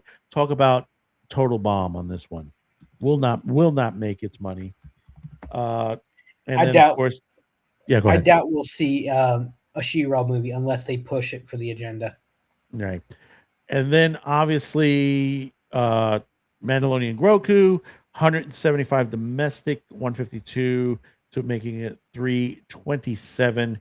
And just over the weekend alone, they did 2.3 million. A little bit more than the 1.6 that was listed there. But this was a shocker for me when I saw the numbers on this, and I said, "Wait a minute! Bleach came in and beat the crap out of Masters and Star Wars." Well, the thing is, would you rather pay to go see the movie Mandalorian and Grogu, or just wait an extra few weeks for it to come out on Disney Plus? Well, not only that, this is 3 episodes of Bleach. You could have waited for Bleach also, but still, it did 3 million. I love Bleach. Oh no, Bleach is a great series. But I'm just saying, theatrically, it's great to see it on a big screen. But when you put to the perspective is that this is 3 episodes smashed together as a movie, and you have Masters of the Universe and Star Wars, big dollar, productions, and still they were beat out by a low budget anime movie, out of Japan. I mean, it's not Dragon Ball Z, so it's not going to make Dragon Ball Z numbers. Well, the last couple of animes that have been out have done. Obviously the big one is Demon Slayer, which did fantastic. K-pop Demon Hunter was kind of and K-pop for a little bit. Yeah, that was a big one last fall when I was working in middle schools. The kids were always talking about it, playing the music. So it was a big thing. Yeah, and I'm surprised Sheep Detective is still at the theaters. It's already on Amazon. Yeah, it's already on Amazon. Good. Because I saw it last night. I was like flipping through Amazon last night, and it was on Amazon. It was like the first thing that popped up on there. It's like Hugh Jackman. Are you that strapped for cash from your divorce that you have to do Sheep Detective?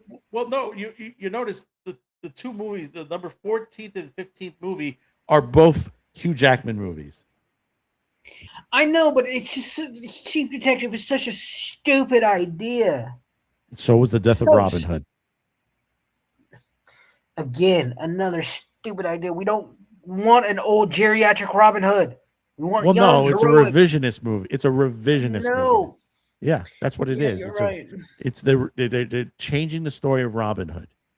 See, I would love to see one of the great novels out there. I would love to see them make And it's part of the what? Arthurian legend. It's part of the Arthurian legends. It's The once what? and future king. Yes. Because Robin Hood is in that one too. Really? Yeah, if you read it, it's like, what is it? Halfway through, there's like a segment. There's so many things that happens in that book. It's I mean, when you see freaking what's his name in Magneto in X-Men, and he's reading it at the end of the movie. Ian McKellen, yeah. Yeah, Ian McKellen's reading that book at the end of the movie. You know, I mean, it is a great. That's the reason why I read it. It was like I saw Ian McKellen read it, and it's like, okay, let me find out what this is about. And it's in my library. I have it in my library. It's a paperback. Sword and Sorcery. Can't get much Sword and Sorcery than King Arthur. Yeah, exactly. It's a great novel. It's I have to read it again. It's been a while since I read it. I've loved the Arthurian legend. I've studied it. I've watched so many documentaries of it. One of my favorite miniseries from the early 2000s, late 90s. I think it was CBS or NBC were doing these bunch of miniseries, and they did one with starring Sam Neill as Merlin. It was so good. Yeah. The Merlin series. Yes. I love it. I think that's on Pluto right now. And I think it's also on Tubi. Yes, it is on Tubi too. Yes. It's so good. Got Martin Short. Rossellini is her last name. It's such an amazing cast. It has Helena Bonham Carter in it as Morgan Le Fay. It's so good. And here's something we haven't talked about yet from the box office: Michael, the Michael documentary, or what, or they call it, the whatever they call it on there. 900,000. It is a drop, but considering that it's already close to the $1 billion mark. Yeah, and it's been about what, 307. It's like 37 here, 600 over internationally. It's done 600 to 977, and I still think there's like 2 territories it hasn't opened yet. How long has it been out? It has been out. Hold on. Where are we here? 10 weeks. So about 2.5 months. Oh yeah, not bad. I'm skeptic about the other one when they're actually going to talk about his legal actions, how they're going to whitewash it. Made a Michael Jackson joke, and I didn't even mean to. Made myself choke with that stupid joke. Because if I heard right, this movie ends right before his legal problems, right? Right. The second half is going to be the legal. The second part will be the legal issues. Wondering how they're going to whitewash it. Yeah. Yeah. Well, I don't think they didn't whitewash the first half. You kind of expected that. No, it was done pretty well. Look at where it ended. Yeah, that's what I'm saying. Well, a lot of these films where they've done, about, like when they did Queen and they did Elton John, they didn't really whitewash on there. They really stuck it to the guns. Well, Elton John, if I remember right, that was a Taron Egerton played Elton John in that movie. Oh, and played it very well. He actually sang. In that movie. Yeah. That was because he got that role because his role in Sing as the Gorilla Kid doing I'm Still Standing. Yeah, and they recreated the music video. Yeah, like verbatim for the music video. Yeah. Taron Egerton is really fantastic. I do not like the Kingsman movies. I hate them. Really? I hate them. They are so stupid. I hate the fucking endings of all 3 fucking movies. I think they're so stupid. You're telling me the movie ends with all sunshines and rainbows when you literally have every world leader's head explode? And you're telling me it's the Republican president who wants to allow millions to die in the second one because they use drugs? Yeah, the second one's not that great. The third one was okay.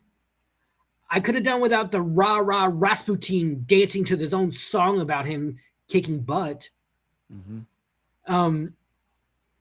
They were just a letdown. They started off great, but then their innings were so stupid. And hi, Snob. What up, Snobby? Are you here, Snob? Can't hear you. I think he has audio problems. Ruh-roh. Ruh-roh. Oh, we lost him. He probably had an audio problem. Yeah, He'll be back. He'll be right back. They could have been great, but they just. I like the original one. I just didn't like the second one that much. Elton John in the second one too. I know Elton John. Elton John, I think had one of the best parts of him and Tyrion actually became really good friends. And there's a story I heard Elton talk about on or Tyrion. I think it was Tyrion told a story about him staying at Elton's house for like a week, and he like ate or drank like most of his food, and like a month or two later, he gets a letter from Elton, and all it says, "Thanks for eating all my food, you little shit." Snob, are we there? All right, I'm here. There we go. There we go. So now we have Snob here. First thing I want to do before let's start the show now. Start the show. I'm here. Yeah. Before we go any further, and I want Snob's opinion on the box office on there, I just want to play this little game. It's our new little segment. It's called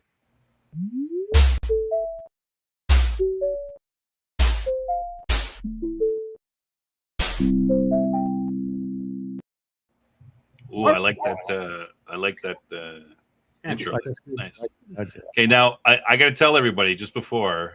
I talked to Madman about this before, and he said that they're all either fake or they're all either real, or maybe some are fake or some are real. So take that. Or it's so crazy that they could be real. Thank you. First off the bat, we got the Clayface that's coming up very soon, which it's getting. It could do well, it could not do well. Of course, this is its popcorn bucket. Then, of course, later in the year, Doom Part 3, as we get the worm again. The third one is Eli Roth's return to horror, Ice Cream Man, which looks really good. Number 4 is Avengers Doomsday, obviously Dr. Doom. And, of course, number 5 is Street Fighter. So now, either all of these are fact, or all of these are fiction, or some of them are fact or fiction, or so crazy that it could be. Okay. All right. I'm going to go through them one at a time. Go ahead. Let's start with Outpost first. Yeah, why don't we do each one? Why don't we do each one and then let him do it? Let him do it. Yeah. Let's do it that do way. each one. Do Clayface. Let's do each one. Clayface. Outpost. What do you think? I think it's too much like the animated Clayface, so no, it's not real. That's exactly what the animated Clayface, and I'm thinking they're going to want to do their own version if they do a popcorn bucket. It's not going to be this. It's not what do you think? I'm going to say, that's a good point, but I'm going to say because there's a line around it, like there's a top on it, I'm going to say it's real, but you could be tricking me with that. Okay. So I'm going to say it's real. Okay, Dune Part 3. They're not going to do that. I think they're going to go back to the kind of popcorn bucket they had for the other ones. So doesn't that kind of look like does that look like the one from the other one? That looks like that one to me looks like the one from the miniseries. It doesn't look like the one from the movie. Yeah, I was gonna say yes, but I think you're right. Like it's not the right design for the worm. Yeah. The worm is a little, because the worm in there doesn't have the side. So I'm gonna agree with you. I'm gonna go with no. That's a trick. It's a good trick though. Like I almost fell for that one. Okay, the next one, Ice Cream Man. Now, if you notice, there are like little eyes in there. It's a horror. It's one of these graphic horrors that are coming out. Obviously, they've had horrors before. Terrifier had Art the Clown head as a popcorn bucket when the movie came out. Oh, this one I don't know about. I honestly don't know. Yeah, I don't know anything about this one either. This movie. If you're familiar with Eli Roth with his movie like Hostel and all that, it's that kind of a graphic horror. I'm gonna say yes, just because. Why would you put 3 in a row that were fake? I'm gonna say he was trying to sell us on the eyes too much. I'm gonna say no. That's what. Look, you just did, man. I think he figured you out. I'm playing the meta game on this one. I don't know. It just seems weird. Like a big do you have popcorn buckets? Don't usually have covers. I mean, maybe they got me on Clayface, but I don't.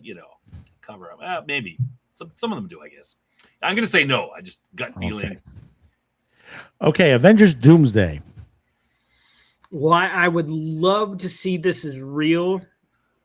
I'm going to say it's fake because from what I understand about the story so far, Doom, I don't know if Doom is, I don't know how involved with, no, in this universe, the Infinity Stones are gone. So fake. Yeah, I'm going to say fake too because of the Infinity Glove. I don't think that has anything to do with the movie. I don't know why it's there. Yeah. I think AI did that one. Though it looks pretty cool, but yeah, it looks cool. Say fake. I would love to see, because remember, Thanos destroys the Infinity Stones, which was the reason they had to go back in time or to get the Infinity Stones, and Captain gave them all back to put them all back in their original place. So yeah, fake. But this Doom is from a different reality anyway, a different multiverse. Yeah, that looks like the original Doom, the guy who played in Nip Tuck in the first movie. Yeah. That it looks like that Doom. I'm going with fake still. Okay, yeah. And finally, Street Fighter. I want this one to be real. That's what I want it to be real. I love that design. So I'm going to say real and hope to God I'm right because I want. I was thinking the same thing. It looks really cool. It looks like a popcorn bucket. That would be an awesome popcorn bucket. I don't know for sure, but I'm going to go with real too because I'm hoping it's real too because it looks. And if you look at the where above their heads where it's rounded off, it looks like it can open up there. Yeah. Like you see where it like you pull it open where it says Street Fighter right below the buttons and joystick. It looks like where it opens. I'm going to go with real, and if it isn't, it'll be too bad, but. I have a feeling we're wrong though, but wrong whatever. And the answers to these are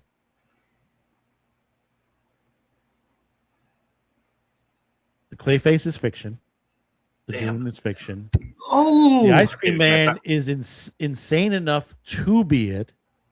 So what does that mean? Is it real? In other words, it's not real, but it could be made. So there was no real. It's so good that it may be real. So we pretty much got him right, Snob, except for the Street Fighter one. Well, I got Clayface wrong. That's right. You got Clayface wrong. And we both hoped that Street Fighter would be correct, but it's so insane enough that basically you would think it is, and you never know. It may end up to be.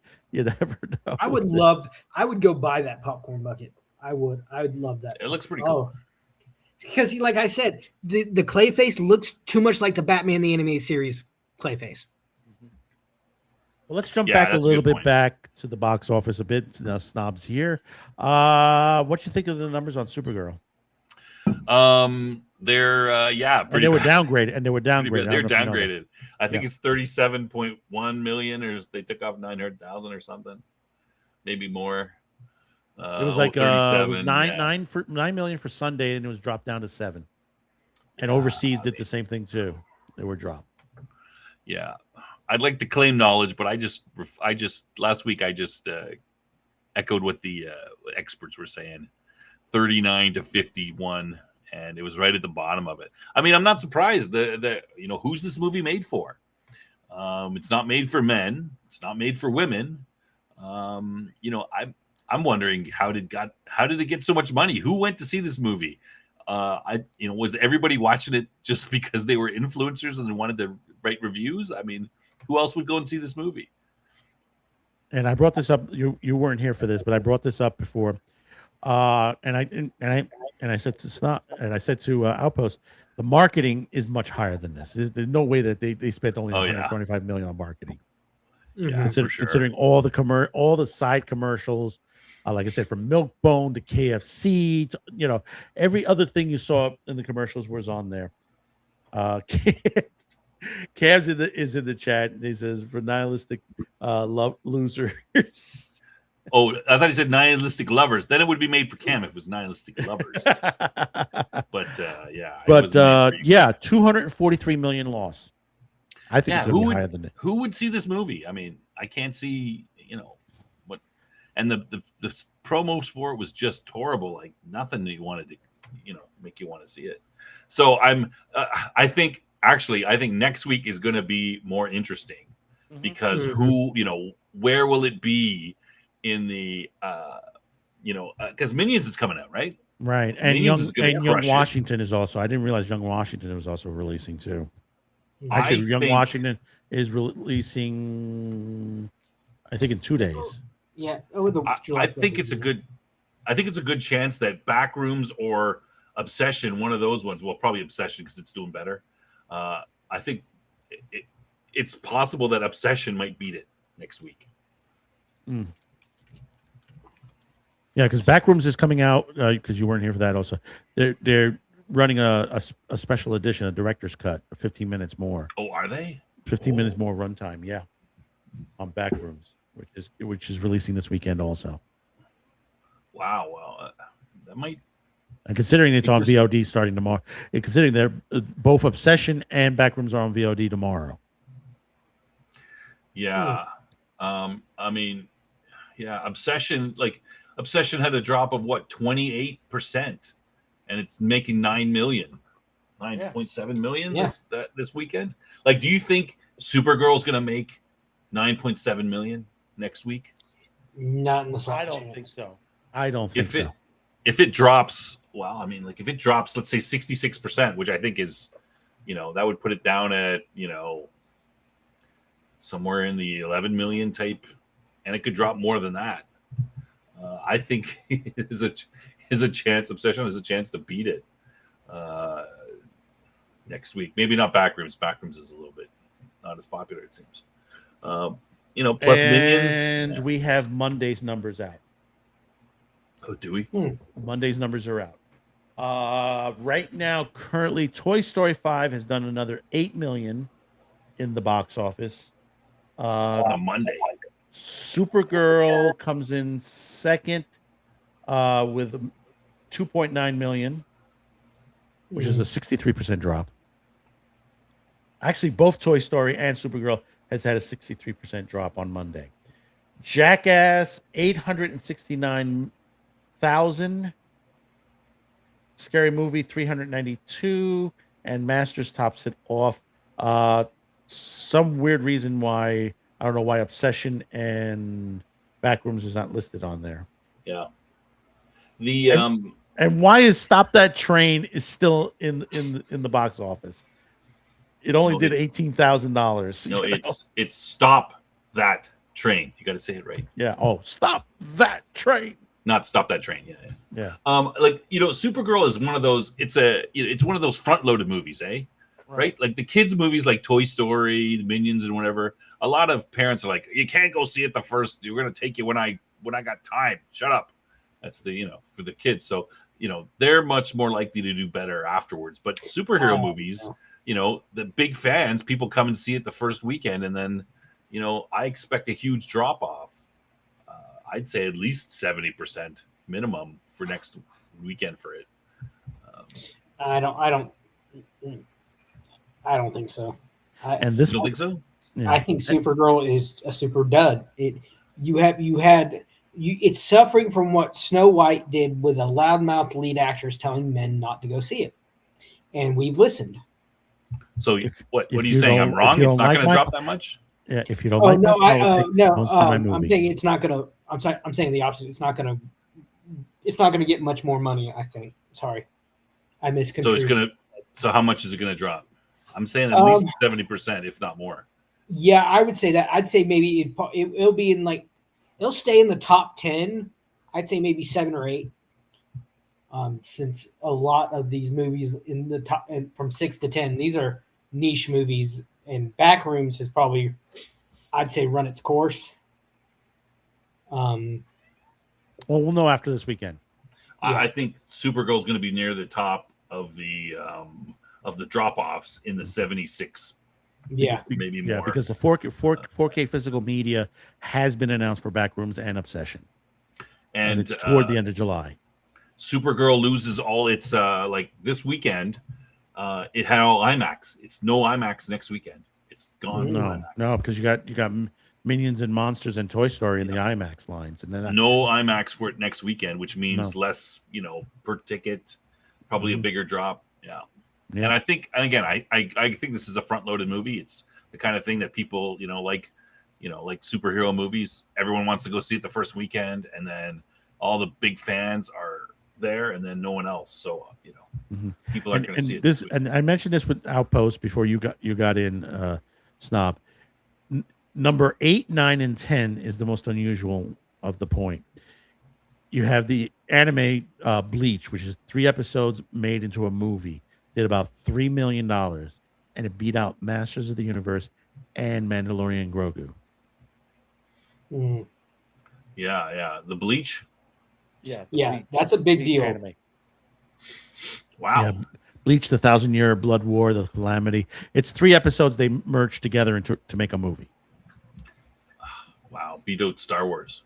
Beat out Star Wars and Masters. Yeah, and it was the first weekend out. And it was only in the theaters for the 4 days. And it was only 900 theaters. Yeah, and the other ones were Mandalorian was 1,200, Masters 2,000. Way more per theater average, double the Masters of the Universe per theater average almost. Wow, yeah, I mean it's just. Hollywood's making crappy movies. They don't know what they're doing half the time. They don't. Who are they making these movies for? Yeah, that's the major thing on itself. That is the major thing. Who are they making it for? And it's they said made for the modern era. No, you're not making it for the modern era. You're making it for yourself. You're self-injecting. It's like remember I Am Starfire? Remember that? That debacle? The character was literally the author. Yeah, she's self-inserted.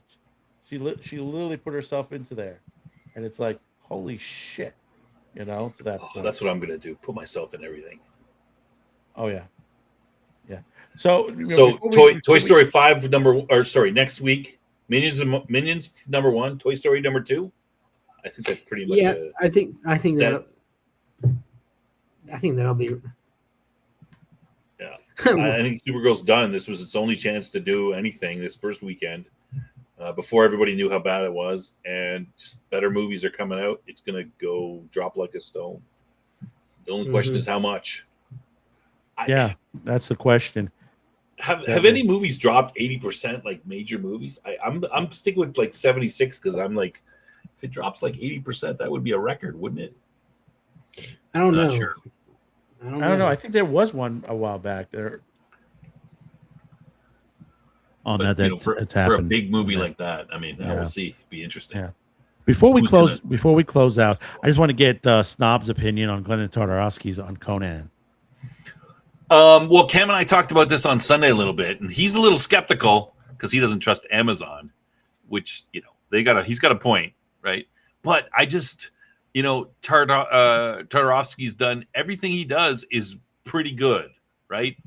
It's either great to good. I think that he maintains creative control. He has a vision. He sticks to his vision. I don't think he does stuff and allows the studio to meddle too much, which is why we see this consistent good stuff from him. So assuming that he's doing the same thing for Amazon, and why wouldn't he? I mean, I think he could do reasonably whatever he wants to to a certain extent. So I'm seeing it very positively. But Amazon has they just canceled Stargate. They Rings of Power season 3 is coming out, right? And they just approved Gem and the Holograms, the live action series. Yeah, so, after the utter failure of the movie. It's hard to say with Amazon what's going on there, but part of it though is Amazon is there's probably a bunch of couple. I mean, I don't know, but I would say the Amazon content creators is probably split into different subheads, right? Like someone's doing animation and someone's doing sci-fi or some like could be some split up there. So maybe you've got different executives who are pushing different things. Like the guy who cancels Stargate is not the guy who's okaying Conan, right? So maybe, but I don't know. I could be completely wrong on that. I'm just hoping. Yeah. Like I said, we'll wait and see. I think we got to trust him. We got to trust him. Well, the Heist Brothers, he's doing. I think that's Netflix. Oh yeah, you mentioned the Heist Brothers. That looks interesting too. I like that. Tex Avery type style. I'm so interested in that. That if he's going to pull a Tex Avery, and if it's successful, holy shit, But that's the thing with him. Everything he does looks really good, and you're all like, "Hey, wow, that looks. I want to at least check that out." Even as bad as Unicorn was, as far as scripting and stuff like that. Yeah. It was still, the animation was really good. Yeah, I didn't like it. It just didn't go with me, but it was interesting. 19th century steampunk-ish. Like he was doing something that was very different. It didn't sit with me, but that doesn't mean it's not. Yep. It wasn't interesting. Oh, there's one other one he wanted to do, which is a Japanese. I couldn't. Yeah, he has that set out. That's the Japanese samurai fighting robot type, big, like a Gundam type. Black Knight. Yeah, he had that was an idea he pitched or he put out there, and it hasn't gone anywhere. But like that looks amazing. No, he has. It's Sony. Sony's going to be. Sony's going to be doing that one. Oh, Sony's going to be doing it. It's listed. That'll be a great one. It's listed as his upcoming. His 3 upcoming right now. I know he has one more on top of this. Is Heist Brothers, Conan the Barbarian. Actually, they're calling it Queen of the Black Coast. Yeah, Conan, Queen of the Black Coast. And then Black Knight. Black Knight will be a feature film. Yeah. What was Cam's other complaint? He said, "Queen of the Black Coast." That sounds like a one-off sort of. It doesn't sound like a ongoing. But maybe that's like season 1, right? Yeah. Centering around this Queen of the Black Coast, but yeah. So we've gone to the end. A lot coming tonight. We got Dean is coming up on there, and if you look on chat, you'll get the link to that. Destiny's Dispatch party at our place. Be sure to check that out. 6 p.m. I think I got the wrong one up on there. No, I got the right one up. Yes, 6 p.m. Eastern, right here on YouTube. Coming up in an hour on there. And what is he doing in there?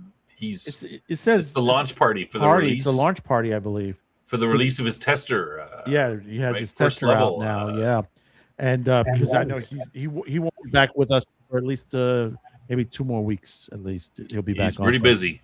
He's been pretty busy. So he said about 2-3 weeks he'll probably be back on Cafe. So we'll be back on there. Also, the newly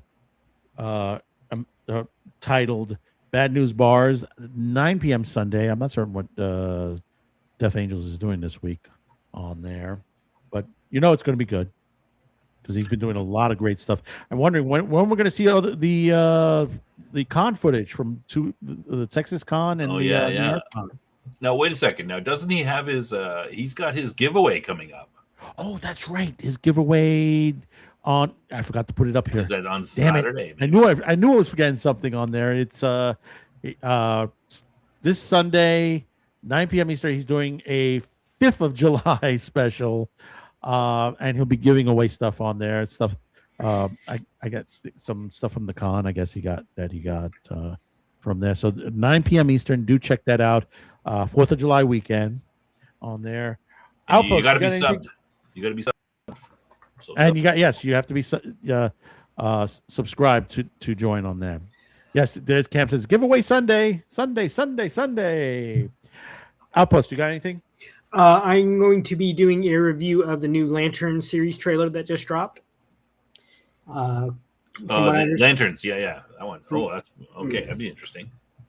And I'm still working on my new show, Popcorn Bucket Hole, where I will. There's some movies I want to watch that that are a little hard to find right now. So I will be looking into them. I just got some great stuff from Criterion. I just got was it Princess Bride, Brazil, Arsenic and Old Lace with Cary Grant. Great film. If you want to see a great film, sort of a comedy with a little mix of horror, Arsenic and Old Lace is really good. And then I had to get red shoes for my wife because my wife loves red shoes. How come you didn't have Princess Bride already, man? Who, me? Wow, yeah. Marriage is what brings us together. No, this is the Criterion Collection version of it. It's a 2-disc set. It's in a book binding. It's really cool. It's done a special thing.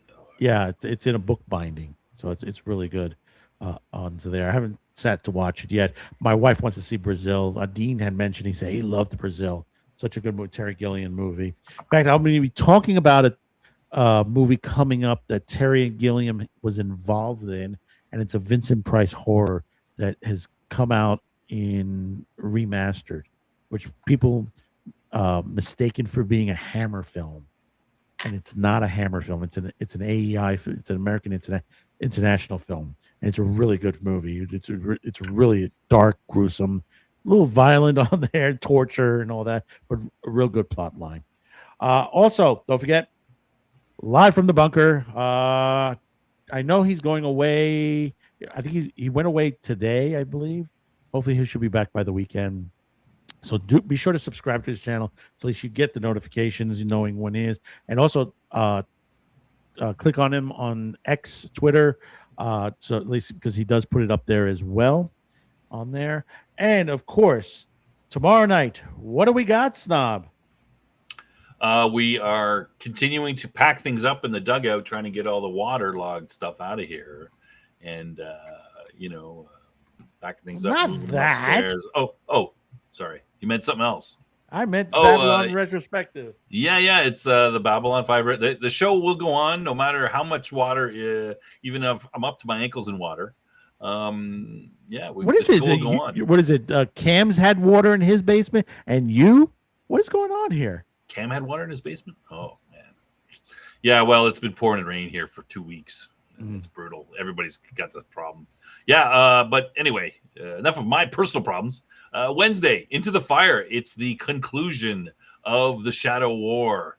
Lots of stuff about a little bit on the Londo side, a fair amount on the Londo side. I've already seen it. And a bunch on the Sheridan side. I think it's more Sheridan heavy. It's basically Sheridan and Londo. Those two sides. And then, of course, and they're both pretty good, I think. Mm-hmm. And in 2 weeks, we do the recap. Yes, the recap. Oh, the Shadow War recap, which we'll be doing the good, the bad, and the awful. We'll be talking about the last couple episodes to end the Shadow War. Yes. And then the week after that will be the beginning of the next arc, which we will be doing, which will be season 4, episode 7, Epiphanies, on there in 3 weeks. On there, Shadow War is over, and what is to come next on the Babylon 5 retrospective to this point? Garibaldi resigns. What? I mean, Bester's coming back. That's pretty obvious. Bester's coming back. President Clark. Good. We're going to see him a little bit. Garibaldi resigns. What? Oh no. Oh no. All right. Oh, well, no. We'll have to see we got a lot of good stuff coming up on there the next 3 weeks on there. This week we're going to be a little light because it's the holiday season on the Madman with the show. Tomorrow we will be airing, and this is part of the story we're working on. We talked about the Kids Act that has already passed through the House, it's on its way to the Senate. There is a video tomorrow. We're talking about representative from Indiana who's been trying to push this as well. This is a previous video that was supposed to air last week. Unfortunately, due to technical problems, we were unable to edit. We had to pull it and re-edit it back due to some glitches and stuff like that was in there. So it is back up. You'll be able to see it tomorrow, 3 p.m. Eastern on there. The next couple of weeks is going to be a little bit unusual with the cafe. We got some great topics on there. Next week, we will be tackling Citizen Vigilante movie. We will be touching base with that. And in the near future, we will be talking about the Dark Shadows animated. That's coming up in 3 weeks. And there's one other thing that's coming up also as well. We'll be throwing that at you once that's prepared on there. So be prepared. Next 3 weeks is going to be really some strong topics on there. And of course, we got a video coming up that Sliders is hitting free streaming. Really? Great show. Starting for July. Yep. All 5 seasons is hitting free streaming on Tubi. So we got a video coming up on that as well. So, so check it out.